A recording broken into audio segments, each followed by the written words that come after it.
So, Kristin, welcome back to the show. It's been a long journey. You were the very first interview that we ever had on the podcast. And by virtue of that, many things went wrong. Files were misrecorded, technology went awry. But you're back here, ready to actually do what was intended to be the very first episode of this.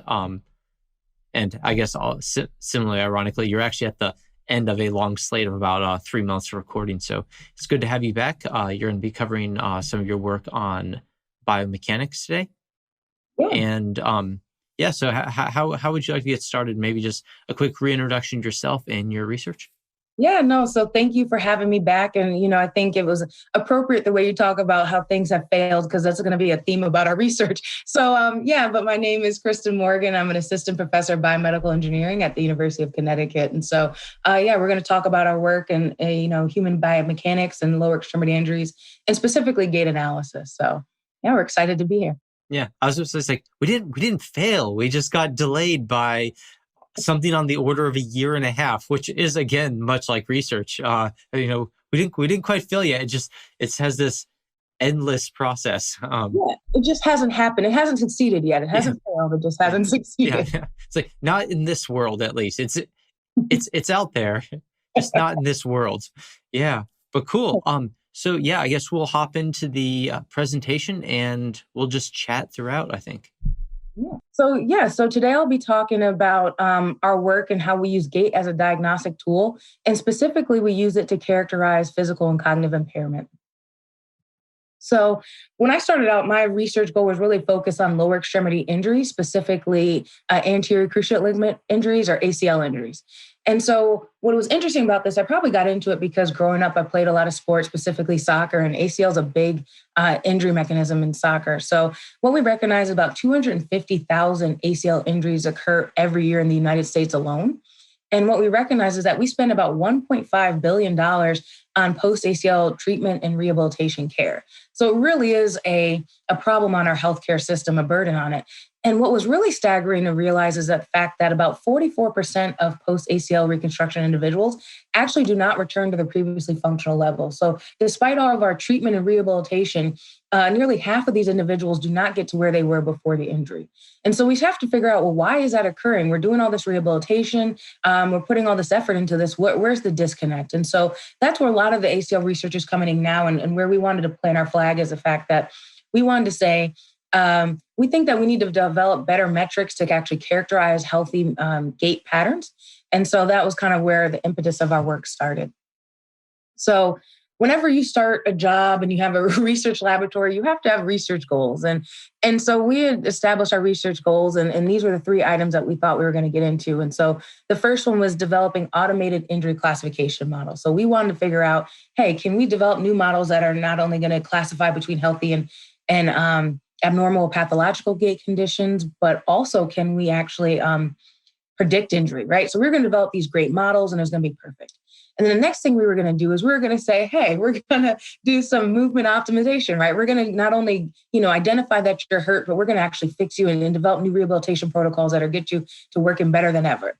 And then the third thing is we were going to develop these intelligent biofeedback, systems that's going to be able to get you back to where you need to be. And again, starting out, this is about 5 years ago, you recognize that you have these lofty goals, and then you have to figure out how you're actually going to solve them, right?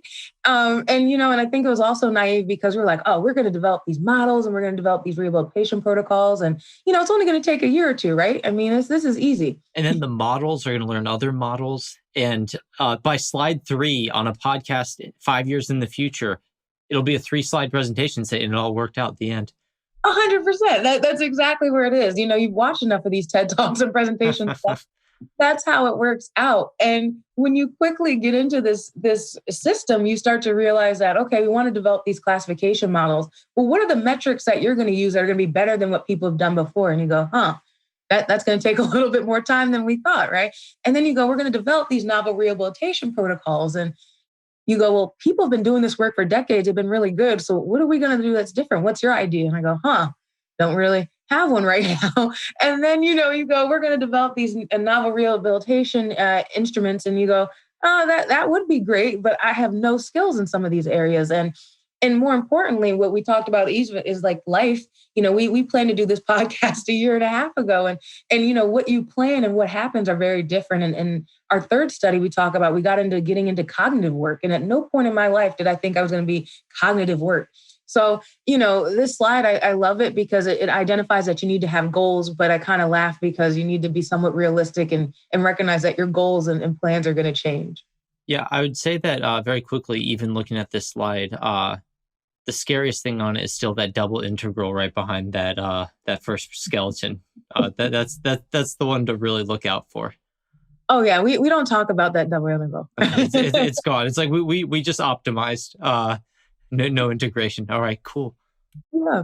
So so to do all this work, we had to have the facilities and equipment to do so. So we have a human performance lab that the University of Connecticut was really great in allowing us to provide the funding to get us up and running. And so running. But what we have is, it was really kind of a cool, is that we have state-of-the-art equipment. We have a Vertec instrumented treadmill, and you'll notice that is a split belt treadmill, so we can control each limb independently. We also have a Vicon motion capture system. We have a 12 camera system.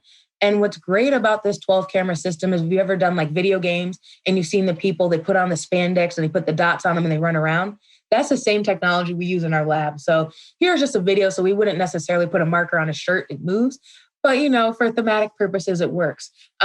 So we have this really cool setup, and we marker the individual. We put the markers on the anatomical landmarks. We also put EMG so we can measure muscle activation. And typically for men, we would shave your legs. So a lot of the men come out looking very patchy after they do these studies. But then it's great. So we put all this stuff on there, and then we actually get you on our treadmill and we have you do this motion analysis. So here's what you would look like, fully markered up.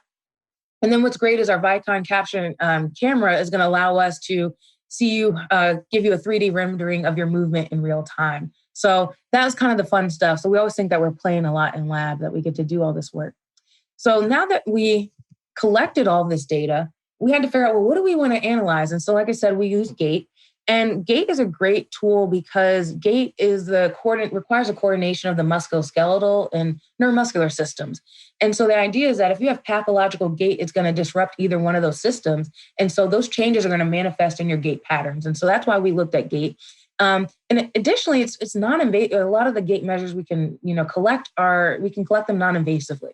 So things like stride time and ground reaction force and knee angles, all that stuff can be measured non-invasively. So unlike blood work, which is still minimally invasive, you collect blood and you do a lot of kind of tools and tasks on them and analysis on them. We do the same thing with gait, but we don't go we're not invasive by any means. So one of the things is we'll start to get into the study. So we looked at gait and we're really excited. But the first study, like we said, going back to our main theme, was, well, let's develop new metrics that can quantify optimal gait patterns. So we all walk, but if you go to any kind of gait analysis lab and you say, well, what should my optimal ground reaction force be for when I walk? And we wouldn't really have an answer for you.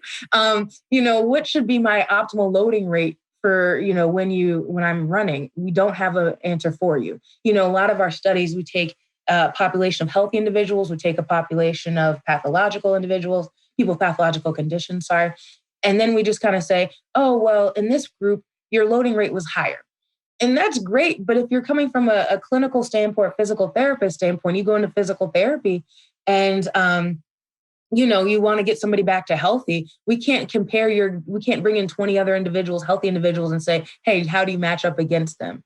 So our work was trying to figure out, can we define optimal regions of gait dynamics that we could use kind of as a clinical tool?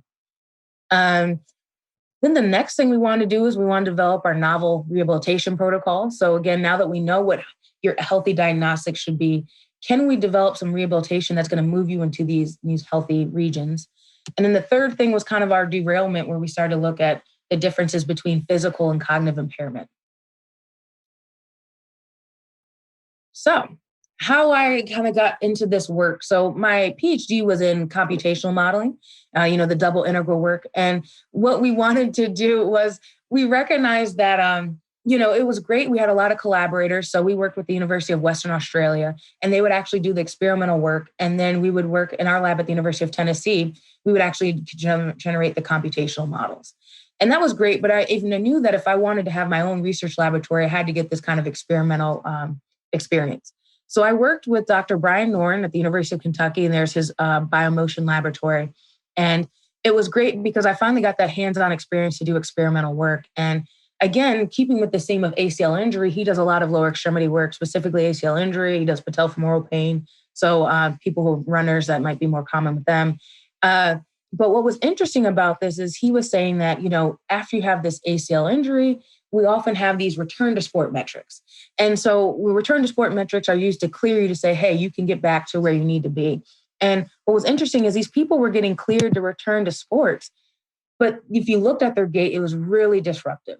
So if the person here, they've had an ACL injury, their injured limb, if you can probably guess, is the one closest to us. And then their healthy limb is the one that's further away. And you realize that they're landing on their injured limb with a lot stiffer gait than their healthy one. There's a lot more give and compliance. So again, what was crazy to us is the fact that this person has been cleared to return to sport, but they're still having really large gait asymmetries. And that's something that we don't even have to measure. We can just visually see. So what we ended up doing is we started to figure out, well, we really have to fix this because, like I said, it makes sense that 44% of these individuals are going to not be at their previously functional levels, and then they're going to be greater risk for injury, and there's a whole long host of problems. So this was kind of the impetus for a lot of the work that we were getting into. So, okay, so if we were going to kind of improve on these models, we had to figure out, we had to have a greater understanding of what the actual problem is. So in post-ACL reconstruction individuals, they typically have unresolved neuromuscular function. And what that means really is that they don't produce the right amount of muscle force, and they don't produce it in the right at the right rate. So again, if you think about going back to sports like soccer, and you're going to have to run, jump, and cut, if you can't produce enough force to support yourself and you can't produce the force in the right rate, you're going to have a problem. So what we did is we started to figure out, well, let's figure out what features or what variables are most sensitive to these changes that we know are associated with ACL reconstruction individuals. And we identified that they're going to be peak ground reaction force. So if you see over here, we have the vertical ground reaction force profile, and the peak force is the largest force that you generate. We also have the loading rate. And so that's how quickly you get up to this peak force. And then we had stride time dynamics. So over time, are you exhibiting the same kind of pattern from stride to stride? And why this matters is because there's really significant consequences to ACL injury. So if you're not producing the right muscle forces, you're going to start loading your knee differently. That's going to lead to knee osteoarthritis. And when we think about this population, about most of these individuals tear their ACL are young individuals. They're 16, 18, 20 years old. And the problem is that after you tear their ACL, if we don't correct this problem, 10 to 15 years out, you're going to have the knee that's radiographically similar to an elderly individual. So you're telling me that 30 and 40-year-olds are going to have the knees of 70 and 80-year-olds. So it's a problem. You're telling me that 30 and 40-year-olds are going to have the knee that lets them know when it's about to rain? Exactly.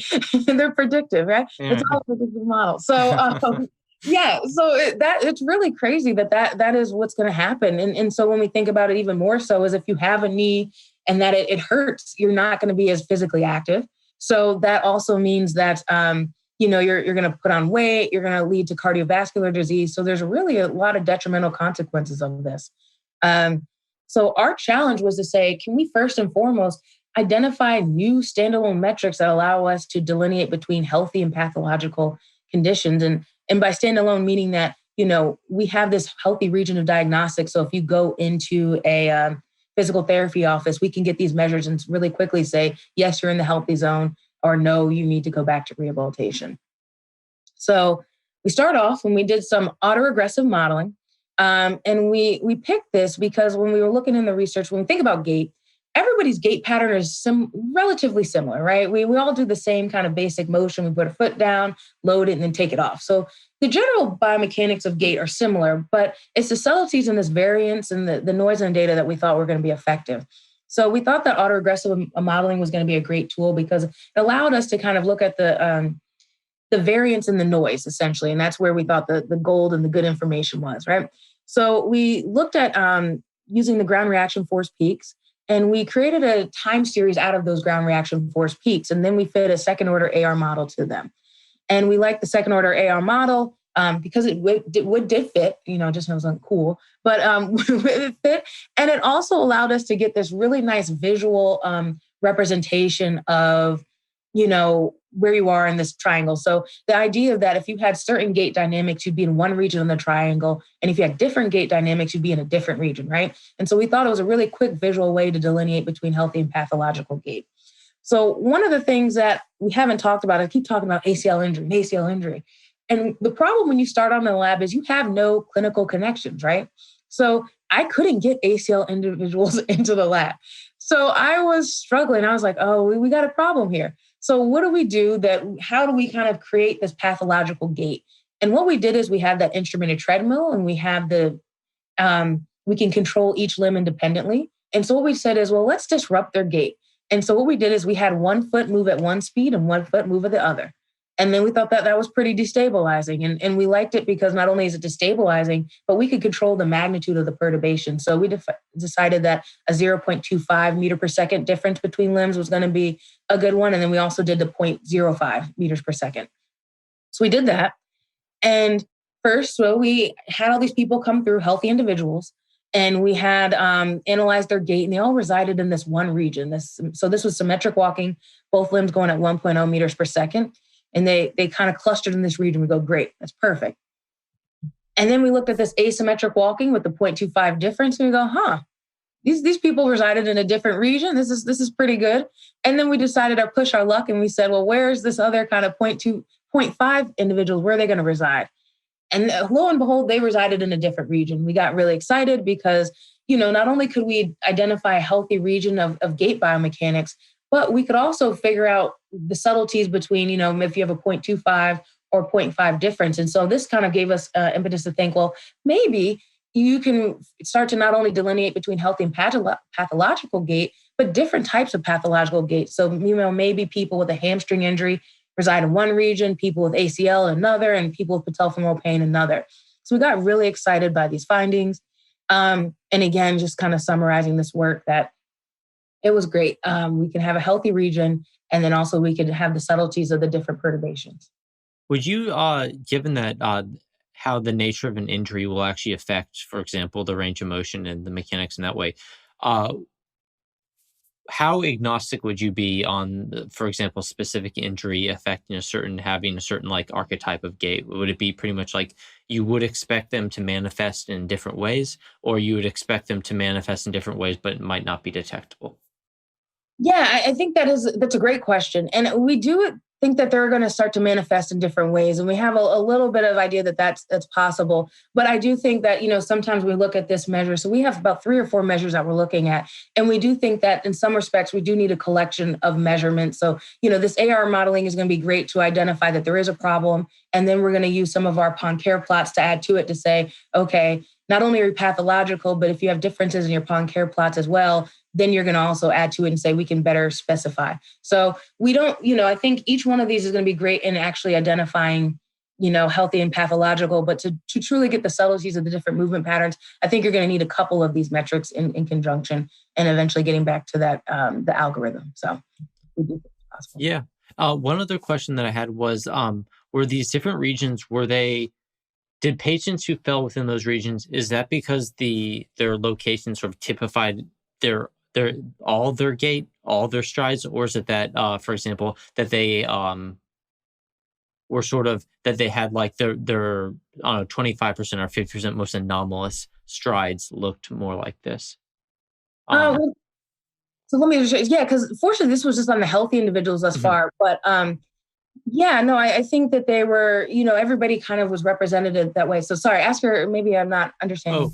Oh yeah, sorry. I guess what I was wondering was, when you are changing the symmetry of the walking and you see them starting to fall into different places, is the idea that each of their strides looks odd compared to the the other archetypes, or is it that for example, like 50% of them look odd and then they all look more the same for the rest of them, sort of like how like even even unhealthy people look healthy with regard to certain dimensions some of the time. It's just like when things go really bad. Yeah. So Yeah. I guess, is it more like a central tendency, or more like their extreme distribution thing? Yeah, no, I think when we start to do these perturbations, we do see that um, all their strides are really disruptive, and it just magnifies the anomalies that they have in their gait. So if we think about like when both are you're doing symmetric walking, you might pick up little subtleties in their gait parameters, but as we kind of put in the 0.25 and the 0.2.5 perturbations, there are differences between the different classes of individuals. It really does kind of manifest very differently and very apparently. So yeah, so I think the applying these perturbations just magnifies the subtleties and the patterns that we would see during their symmetric walking. Oh no. Yeah, cool. I guess just because I was imagining it could go one of two ways. One, the body adapts like rapidly, and it just sort of goes with the, I guess, the two side flow. And the other would be essentially that you can see the body or the gait rebelling against it while trying to sort of essentially try to do a balancing act between what the more natural gait is and what the unnatural gait is. Yeah, so no, these are great questions. Some of them are actually going to lead to some of the future slides. But yeah, what we notice is that, like you said, different people adapt differently. So healthy controls, this is more disruptive. But we have seen that over, and then in individuals with certain pathological conditions, this is more stabilizing. And what's been interesting is we can actually track their changes, kind of looking, we've recently done this where we kind of looked at the repeated measures, looked at over time, we've had them do this asymmetric walking for 10, 15 minutes. And it's been interesting to see with this kind of exponential decay to stabilizing region. So it has been interesting to see how people adapt to this. So healthy individuals, this is really destabilizing. They're going to have disruptive gait for the most part, but we have seen individual with pathological conditions, it actually is somewhat renormalizing. So it's pretty cool how you respond to it. And again, that is reflective of your system and what's going on in there. So yeah, no, these are great questions. They're, like I said, they're going to be leading into some future slides. So continue on with this. We go, okay, well, it's great that we looked at the ground reaction force peaks, but we also have the loading rate, right? So a loading rate, not only we want to generate force, but how quickly can you generate force? So again, in this healthy controls only so far, because we couldn't get ACL individuals in there, we had people walk at symmetrically at 0.75, 1, and 1.5. And what we found was that there was somewhat of a linear relationship between these two these two metrics. And so it's something that we haven't really seen before. And so it was great to see that, as you, we like this, that this linear relationship held across different speeds, because, we didn't want to say your ratio needs to be this for 0.75 and this for 1. We saw that these linear relationships held across different walking speeds. And so then we said, we took our healthy controls and we said, let's apply this perturbation. We applied the 0.5 perturbation. And what we started to see is that they all actually resided outside of this region, or for the most part, resided outside of this region, right? So for us, it kind of was a supportive of this metric in that, if you're healthy, you're going to have this linear relationship between your peak force and your loading rate. But if you're exhibiting some kind of abnormal neuromuscular deficiencies or physical impairments, you're going to reside outside of this region. So that was a really exciting finding for us, and it validated, supported this work. And so we wanted to figure out, okay, great, we have this linear relationship, but what does this metric really tell us about anything? And what we think it's looking at is motor control. So motor control is a regulation of movement. And so you need force and the rate of force to regulate movement. So we think this is a nice motor control metric. Again, the healthy individuals, it further supported and validated that this asymmetric walking was a physical perturbation and a physical impairment in at least healthy individuals. And then we thought about, well, if we kind of expand on this work as we get more populations in here, if we get PFP or things of that nature, can we kind of make it similar to the body mass index, where we start to figure out, as you stride away from this, are you going to be at greater or more risk? If we think about return to sport metrics, if you're only a little bit out, does it mean that you can return to sport, but you can't do contact injuries? But if you're further out, you go, no, you can't go right to sport. You need to get more rehabilitation. So that's kind of our future goal of this. So that was really exciting. But then what was even more exciting is said, well, we've only been doing this in healthy individuals. And so we're like, well, that's great. It works in healthy, but how does it work in ACL individuals? So we were fortunate to work with our collaborators, Dr. Noren, and we got some ACL people running. And these are individuals who had reconstruction surgery about 6 months prior, and they'd all been returned back to sport, right? So they all been told that they are ready to go back to sport. And we noticed that we looked at the peak force versus loading rate again in running. We saw that there was a strong correlation between those. When we looked at the non-reconstructed limb, we saw that the correlation was still there. But however, when we looked at this ACL reconstructed, we found that these people were not exhibiting this linear diagnostic. So again, when we thought back to what we saw previously in the healthy controls, is that individuals who have this, healthy individuals have this linear relationship. And then when we kind of disrupt and have a physical impairment, this kind of falls apart, which was great. And I always feel bad saying it's great because these people are injured. So I'm not happy that they're injured, but I am happy that these metrics are picking up these differences. Your leg is quantifiably messed up. Exactly. Yeah. It really is. So, and I think, and it's one of these things, like I said, these people were all cleared to return to sport. And then very quickly, we were able to say, no, you're not. I mean, this is based off of 10 seconds worth of running data. So we think, the challenge is if you go to a doctor's office, they're not going to have this instrumented treadmill in their office to measure some of these metrics. So, one of the things we're trying to figure out is, hey, we have these quantifiable metrics, like you're saying. Can we figure out ways to put them in foot sensors and other ways to quickly measure these things? So I think this was just the summary of that. But like I said, despite extensive rehabilitation, these injuries persist.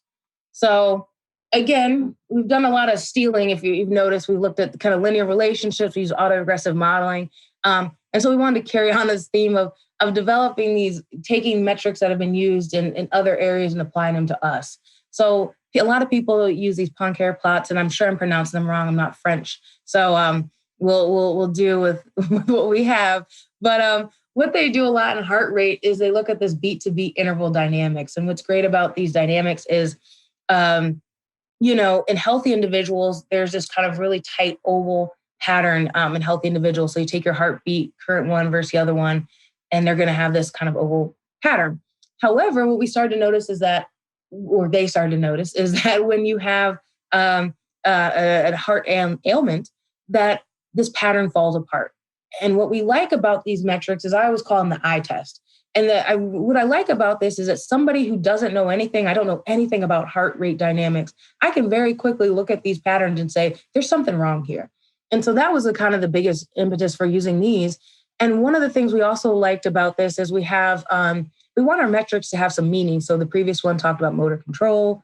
And so what we want to see was, well, if we use this heart rate dynamics and these Poincaré plots, what are they going to do? And so we have SD1 and SD2, and they represent the kind of the variance and variability along the short and long axis.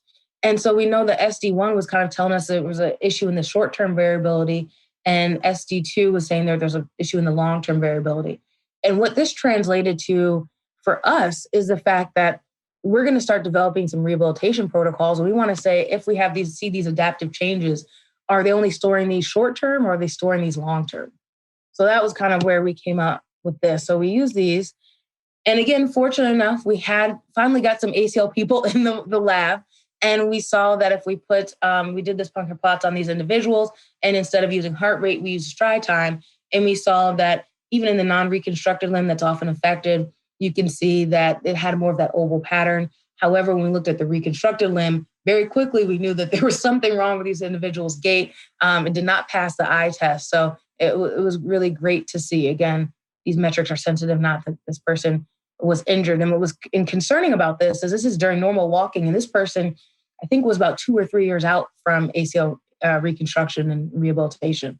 So these patterns actually persist for a while. Yeah, I really like this work, and especially going back to the previous slide where you talked about how you're using metrics that were established for heart rate variability, and how that inspired your own work. I think, we've hung out at EMBC before, and I think that this is one of the things that I think early career data scientists can really get a handle on, where I think everyone should do this, where even if a piece of work does not directly apply to what you're doing, it doesn't need to be the exact same application, the exact same models to apply to what you're doing. You can get inspiration from anywhere. And I think that I've gotten inspiration from a lot of biomechanical, some physical work, some work on the astrophysics and identifying new exoplanets. And I didn't use their methods, and clearly I wasn't even using their the same type of data, but still the actual motivation and the dynamic that I was trying to capture, it wasn't too hard to connect the dots. Oh yeah, I can do this from my current method,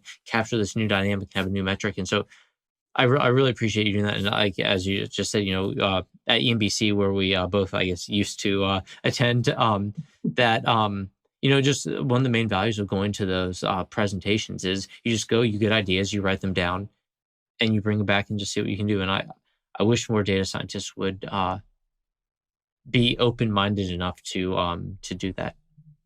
Yeah, no, 100%. That, and like you said, it's a purpose of going to those conferences and really gaining new ideas. So no, that's great. And so yeah, so that was kind of the first study. So that's what we did is we just started to figure out, can we define new regions and new regimes of healthy motor control, so that now when we start to do our rehabilitation protocols, we can start to figure out, quantify whether or not we're actually getting people back to a healthy level. So our second study, so you'll recognize the laboratory. This is our laboratory. But our second goal was to implement novel rehabilitation protocols.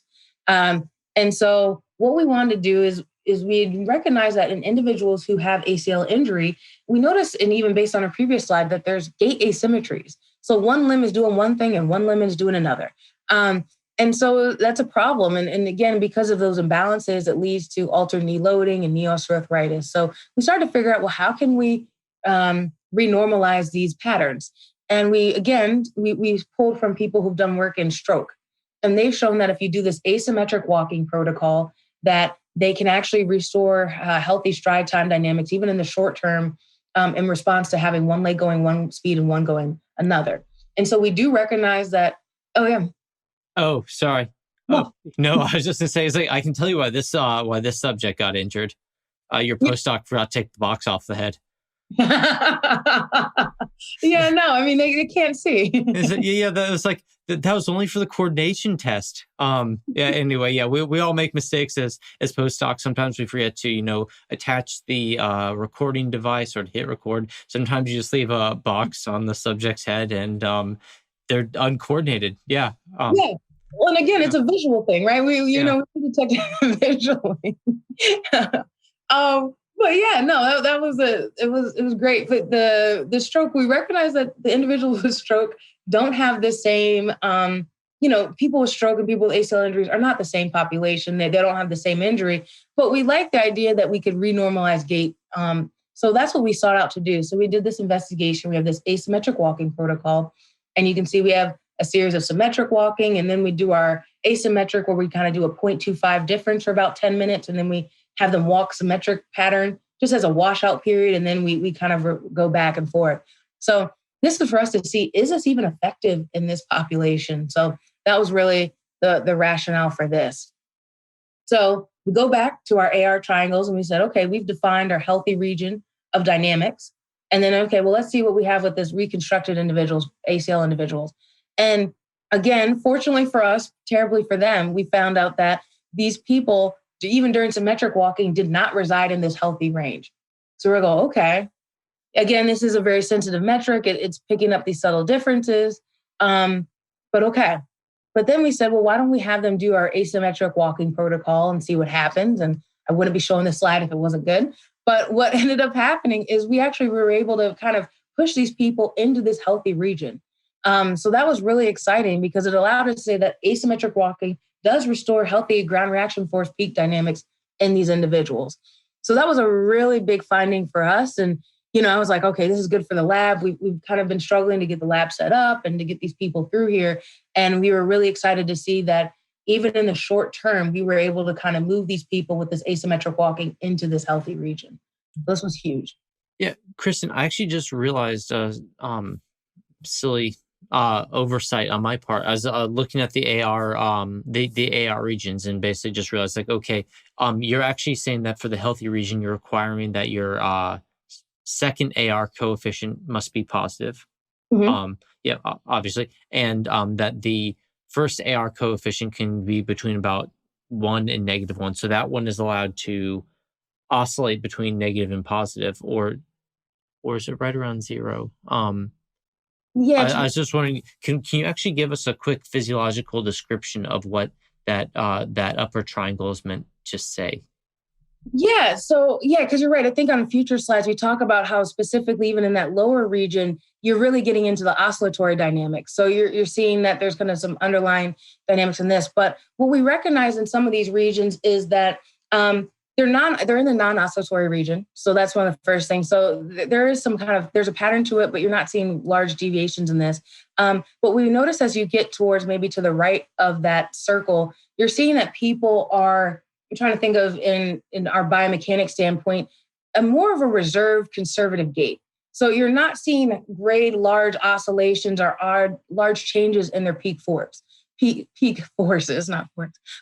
So you're not seeing these large oscillations in their dynamics, and so they're kind of having more of a stiffer gait.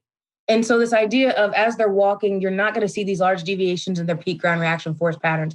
However, if you're getting towards the edge of the triangle and you get towards that kind of outer region, you're still in the stable range. You're still in the oscillate. But what we started to recognize is that we saw that people's peak ground reaction forces, there was a lot of differences if we think about we have a first peak and a second peak. And what we started to figure out was that the magnitude between those was a little bit larger. And so again, it was less of a stiffer gait, but they were almost like struggling to kind of keep stabilized. So as they were getting towards that kind of outer band, we started to see that they were becoming a little bit more unstable. So we see that again, moving towards kind of that zero range, you were getting to more of a stiffer protocol, a stiffer gait pattern, and they were kind of they were trying to minimize the dynamics or oscillatory patterns in their data. And however, as they got to the outer region, you started to realize that they really couldn't control these deviations. So that was more from a biomechanics standpoint. We had a kind of a stiffer gait, and then you were kind of saying these people are teetering on the brink of instability. They're going to completely go unstable. Yeah, cool. Thanks. That's really helpful. Okay. I know. Hopefully. So then the next thing is we go, okay, well, let's kind of confirm whether or not we have our loading rate peak force versus loading rate dynamics. And again, we had people go at the symmetric walking. And so the symmetric walking was 0.75, 1.5. And then we wanted to figure out where our ACL individuals resided based on this 0.25 meters per second difference. And what they ended up is they actually, again, fell back into this region. So we were really excited because once again, it was telling us that we could actually restore healthy gait in these individuals. So again, asymmetric walking restores healthy motor control in post-ACL individuals. And I'm sure this is a bold claim, but we're going to make it and move on. But that was a really exciting thing. So again, we're continuing to show that this work is effective in getting people to exhibit more of their healthy dynamics. And then,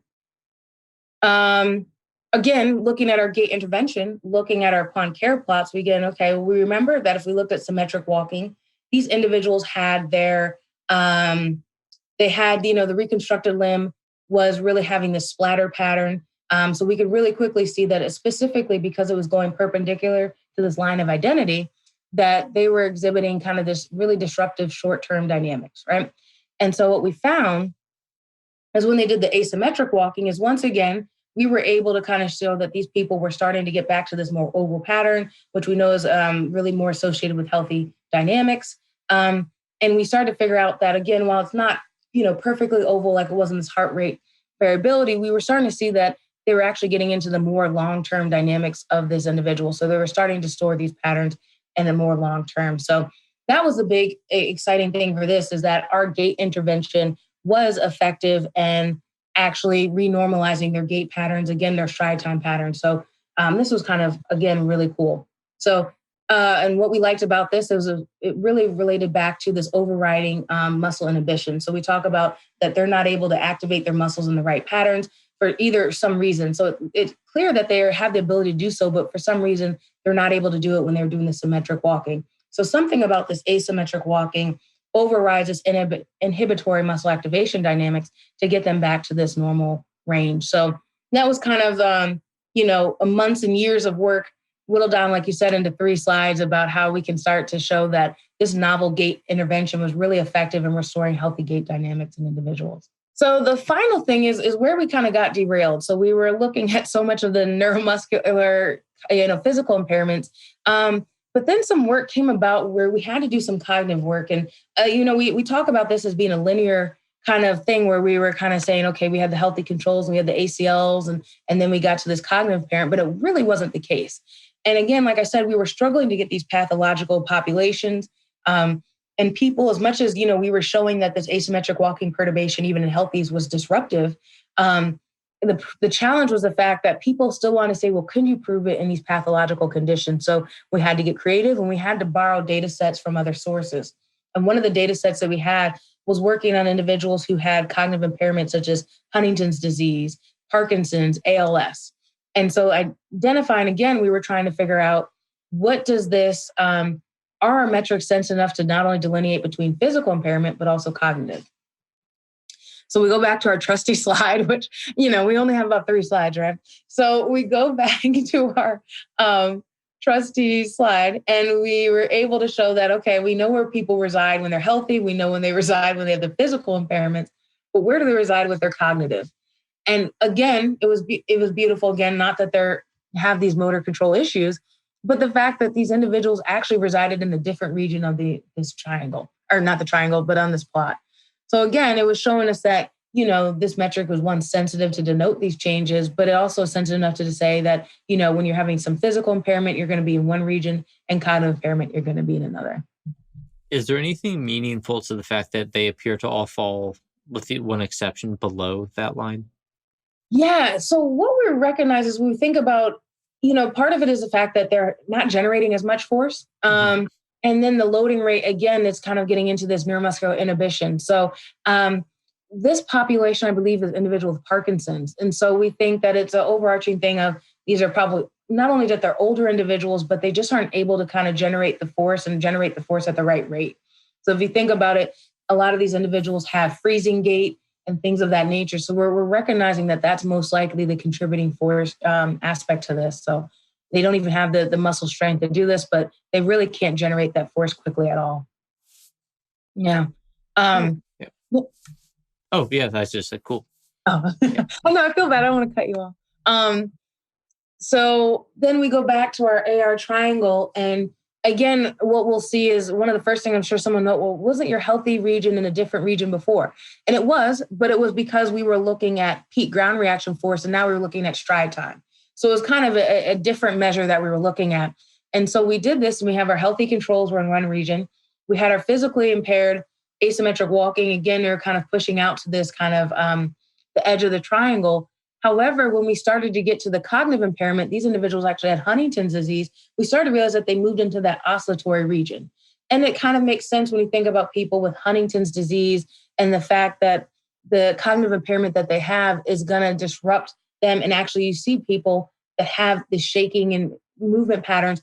It really was manifesting in their stride time, that there was this kind of disordered oscillatory dynamics to their gait patterns that we're picking up. So we recognize once again that their physical impairment and cognitive impairment really manifested differently in these individuals and moved you to a different region. So we got greedy and we said, okay, we're able to do all this stuff with this physical and cognitive impairment. We can differentiate between these two populations, but can we differentiate between individuals with different types of cognitive impairment? And so that's what we did here, is we had the region of healthy controls. And then we took some of the cognitive impairment individuals that we had, and they're condition 1, so they're in the gray. And then we had individuals with cognitive impairment 2, they're in the pink. And what we were able to show is that they did reside in different regions. And so we took the AR coefficients, and we also added in our mean stride time as another measure, and we got this nice 3D image. But what was exciting for us is that we were able to kind of show that these people were really residing in different regions completely. So we can not only say, okay, you guys are different than the healthy controls, but your gait patterns are being able to sensitive enough that we can differentiate between those with Huntington's and those with ALS based on these measures. So it was really, really exciting for us to see this. And so this was kind of where we're at right now. So a lot of our work is not only doing kind of the ACL work, but we're also getting into some of this cognitive and figure out, can we use some of our gait measures to delineate between them as well? So this is kind of the next steps and where we want to go. So again, we didn't talk about our double integrals, but we will get back into OpenSim. And our idea for a lot of this is, can we say, not only can we identify that there's differences, but can we associate certain muscle dynamics or certain differences based on where you are in these triangles or in that motor control plot. And then finally, can we also do some different mapping, like you said, to this AR triangle? So can we associate certain regions with this, with either cognitive and physical impairment? So that's really where we're at right now. We're really excited about where we are, but it's a long way from where we started and not exactly where we thought we'd be, but we're excited to be here. So, I want to thank my collaborators, Dr. Brian Norn at the University of Kentucky for a lot of the data, or not a lot of the data, the running data. I also want to thank my grad students, Hilia and Yanni. They're really great, and they've been able to collect a lot of this data, do a ton of this analysis. And then we have a strong workforce of undergraduate students who are doing a lot of the grunt work. So we appreciate this, and a lot of we also appreciate our funding sources, which include the Office of Naval Research, General Dynamics, and the National Institute for Undersea Vehicles. So that's it. So thank you for listening for all that. Cool. So yeah, I just wanted to start off again to reiterate that earlier point about being inspired and taking metrics and inspiration from other work, and I think that's it seems to be something that's pretty common in the biomedical engineering community. And sometimes I feel as if not everyone in statistics or data science is taking full advantage of that, where they're a little bit more regimented in what they believe actually can apply to them. But yeah, I was glad to see that. Are there any other examples that you've had where you've sort of cherry picked metrics or anything interesting that seemed to be useful? That's a great point. One, yeah, because I think we do this a lot in the biomedical engineering because I think we're a somewhat younger engineering field. So I think, we're fortunate to see that, a lot of these other fields have done the hard work for us. So we can say, okay, you all figure this out. Let's do this. But yeah, no, I think those are the biggest examples, but we're always trying to do this because, I think one of the things that, you talk about, everyone wants to move the field forward, right? You want to do something that's going to be new. And I think the way to do that a lot of times is really to kind of take a new approach to this. So, you don't want to just continue to say, oh, okay, we're always going to continue to measure the loading rate and see which one is higher. We really wanted to take a new approach to this. I guess it's more part of me that I get tired of reading the same paper over and over again, so I think that's where it comes about. But no, we're always looking for new ideas. And that's what I said, it's been great is to pull from some of the statistics field. Like I said, I'm a biomedical engineer by trade. I'm not a statistician. But it's been great to, we try to pull in a lot of the work that you guys have been doing. So, and I think that's because of my background. My mother, is a statistician. So I think that's where it's all come from. So yeah, we're always looking, and that's why we go to conferences. The Joint Statistical Meeting is to gain a lot more information. So when we get back to these in person, maybe we can steal some more ideas. Yeah, definitely. I would actually say that I think the engineering profession and sort of engineering research, they are pretty darn good about bringing statistics into the mix. It's just, I think a lot of statisticians somehow believe that statistics is like not available to the other technical fields, as if like the books are locked or something like that, where we just can't access them. And I think it is worth noting that not only do they, these days, not only are engineers very proficient at applying statistics, especially because most of our work usually has to deal with some type of stochastic process or another, but if you look at a lot of the best for a lot of, I wouldn't say best because obviously that's highly subjective, but if you look at a lot of the groundbreaking and cutting edge, like Bayesian machine learning work, it's coming out of engineering departments, and a lot of really good probabilistic machine learning work. It's biomedical engineers are doing it because the fact is, there was a time period where if you were doing some like mechanical engineering, there were these sort of heavily mathematical, deductive, I would just say lower variance phenomena that we had to study, and therefore things like probability and statistics, maybe it might not have mattered as much as opposed to like the raw physics of the gear grinding or the rock hitting you on the head or something like that. I don't know. Yeah, but now we are dealing with noisy processes, and engineering steps up its game because there's noise in this. There's no way that you could look at someone's gait and say, here's the like perfect physical system that produces this. Like, no, you're gonna have a noise process in that. 100%. Yeah, there's so many noisy processes. And I think also the addition of the fact that we can apply these techniques because I think technology has gotten better. So I know, like you said, in your work, you're able to collect data over days and times. And so I think that's the nice thing is that the ability to collect a lot of this data, we've gotten more sophisticated in our tools that we're using. So now we can start to get the right set of data that we can apply a lot of the techniques that maybe we couldn't before. So I think that's been big because even doing a time series of this, if you go back to like what Muybridge and biomechanics, all the stuff that we collect with the Vicon motion capture system and we get the ground reaction force and the knee angle stuff pretty instantaneously. They had to do by hand and digitize by hand. So I think, it was a lot harder. They were like, we're going to only analyze this one stride. We're not going to worry about 10 minutes of data to analyze. So I think that that's also a big part of this is just being able to collect these large data sets now. Yeah, it really is impressive. And also it's, I think that some of the scientific fields that aren't allowing you to collect as much of a big enough data set, they are limiting themselves because one, there are fewer hypotheses that you can test.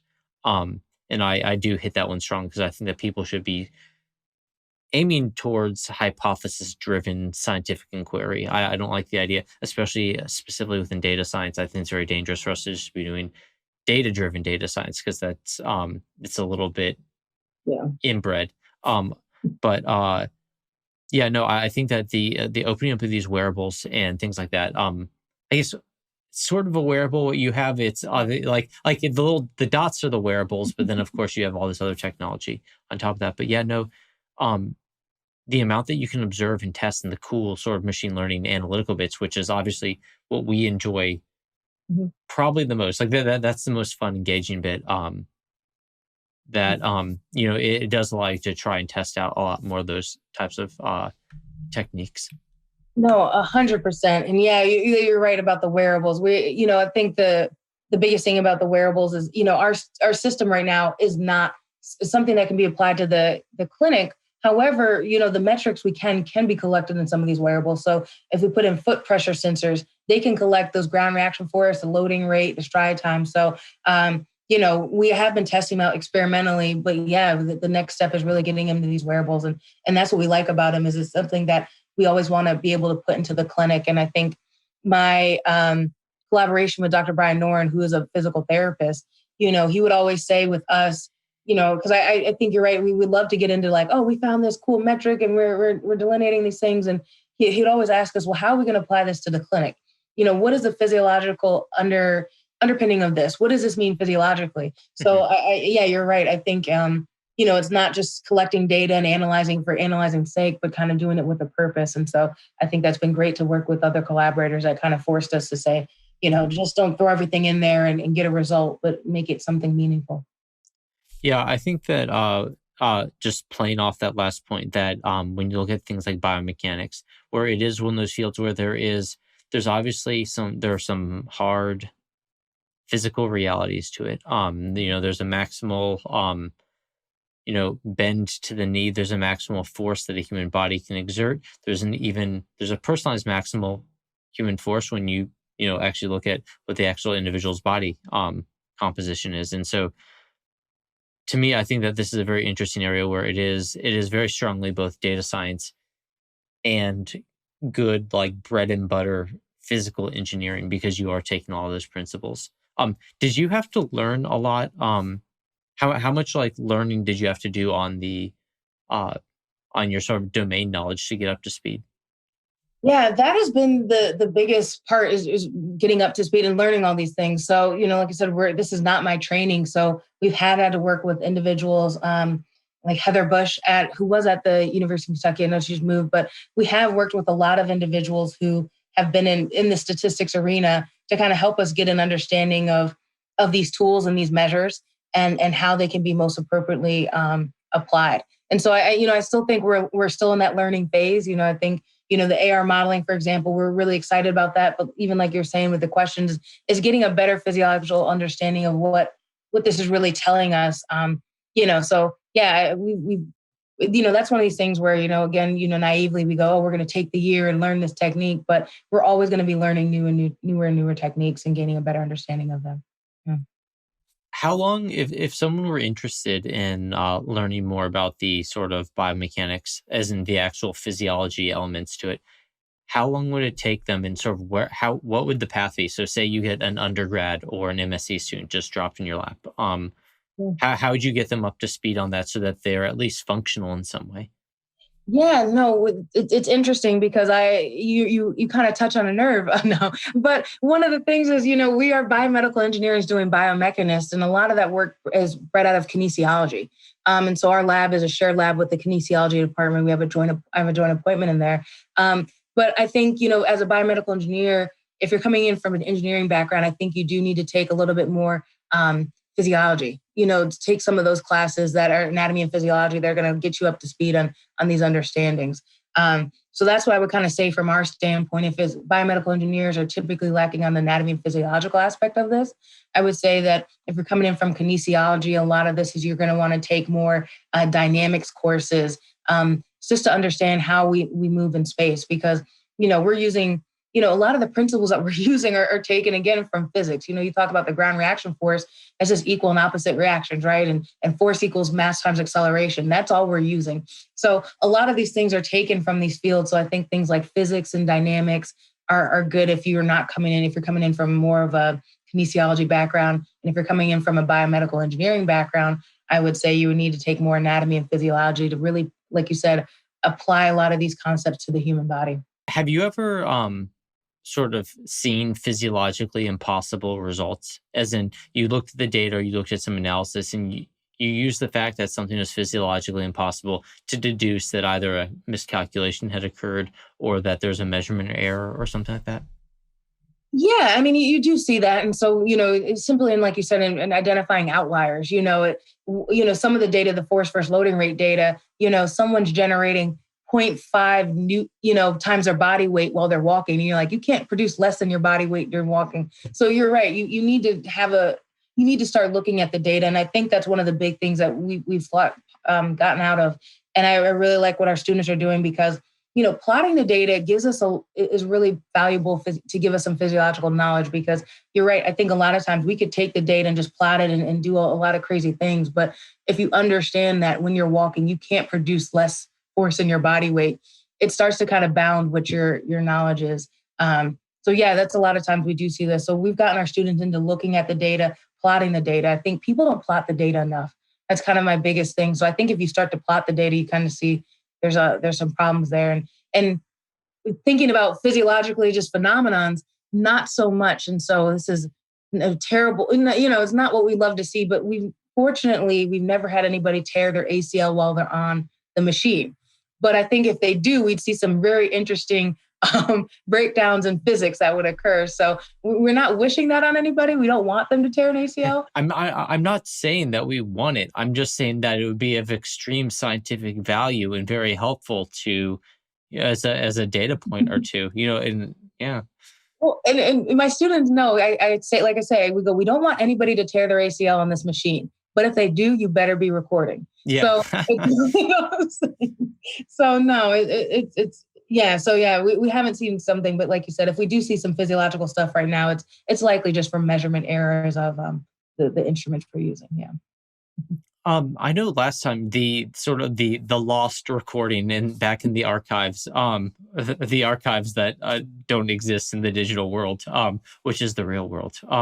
But we talked a little bit about sort of bringing people like into the fold as far as like interesting them, making your work sort of, I guess, your research either attractive from like an economic standpoint or something that would attract research bucks. Do you think that sort of the sports injury versus the cognitive decline angle? It seems to me that, like, given our population, that the cognitive decline, just to put it this way, in a nation where we have such high obesity rates and an aging population, it seems that cognitive decline might be more of a customer base than sports injury. However, at the same time, people who do have sports injuries are dedicated and they have like a high desire to get back into the game. So I was just wondering, was the cognitive decline thing, was that a pivot to sort of like increase your customer base, so to say? Your Yeah. patient base? Yeah, it really was. I mean, that's the work that we've gotten funded for. So, it's not that we haven't had funding for it, but that's been one of the, like you said, it's because of the changing dynamics of the population, there is kind of an increased area and interest in that. And recognizing that, our physical, is reflective of our cognitive, that it's been a great thing. So yeah, that has been more of an unfortunate customer-based, a need-based approach. But yeah, I think my heart is always also going to be in sports. So we also see that, we really do feel like there's a good place for this in sports as well. So, if any sports teams are out there, I'm definitely, hey, we'd love to collaborate and work with you as well. But yeah, so yeah, the cognitive is definitely a need-based situation. And, we're happy we've gotten into it. Like I said, the paper came first and then the work became second. So it wasn't just we were like, we need to get in this area, but yeah, it worked out. So yeah. Yeah, one other issue, and this is a bit more of my just general scientific curiosity, is I'm interested in sort of like study of one type things, where essentially, which could include something as simple as people experimenting on themselves, or things like dietary and exercising habits, and which I know on one side gets sort of derided as anecdote, on the other side it's effectively personalized experimentation, which I would say is probably the most valid thing that you might have, given that you're usually only trying to optimize yourself. But I was wondering about sort of experiment of one type work for this, where effectively when you have an injured athlete and you're trying to optimize a recovery regime, it's a little bit of a one shot process, where you only have this one person at the time. And well, yes, you could say on average these regimes do better, or these regimes do worse across a cohort. How much? This is a mushy question, but basically, what are your thoughts on those types of things? Yeah, I mean, I think you're right. And, personalized modeling is really kind of the biggest thing we're going to want to do. So, yeah, I think that's definitely one of the goals of ours, because we would love to, like you said, have an athlete come in and get them up to where they need to be. I don't think we're not personally there yet, but we have started to look into that. I think, that's a changing idea with the field. I think a lot of times our field wants to do these big cohort studies, and that's what they like to see. But like you said, there is kind of this importance in being able to say a lot of this needs to be tailored to the individual, and that's kind of the where they're going. So I think that transition is coming. We're not there yet. But we do, like I said, we have collected some data on some interesting individuals that we do think we can put out kind of papers on, where they have some kind of very unique unique ailments, so to speak. But yeah, I don't think our field, I can't speak for everyone, but I don't think our field is there yet. But I definitely think that's where we're headed, we're going. And that's really important. Yeah.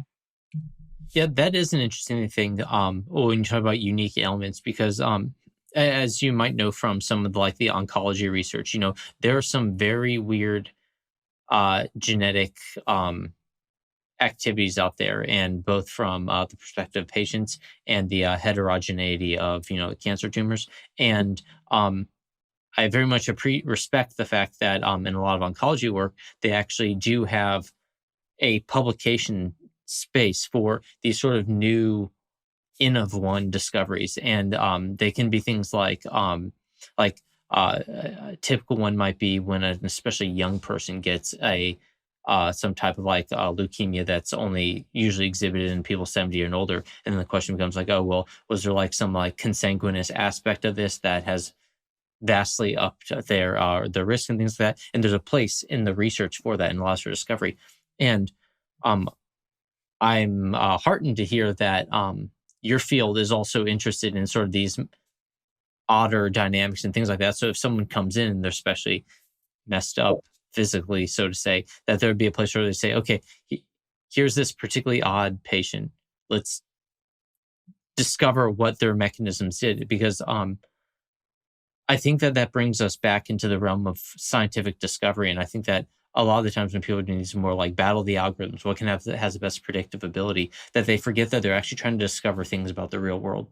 Yeah. Oh yeah, I didn't pick up, but 100%. And like you said, you highlight that it's very important that's what we're doing. And so yeah, and the nature of the nature of scientific discovery, I think we do need to do more of that. So I think we're getting there. And I even think about and kind of maybe dovetail into some of the other arena. I think what some of these other groups that have probably been around longer, who've done cancer research, I think they've done a lot better job of making data sets publicly available, and getting out there. Because like you said, when you wanted to do these kind of machine learning algorithms today, here's this data set, who can generate the best one.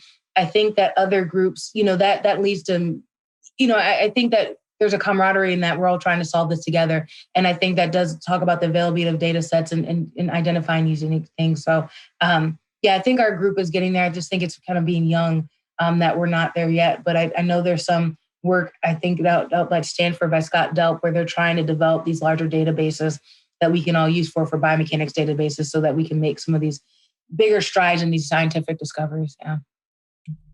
So sort of like a biobank, but for physiological gait injury and things like that.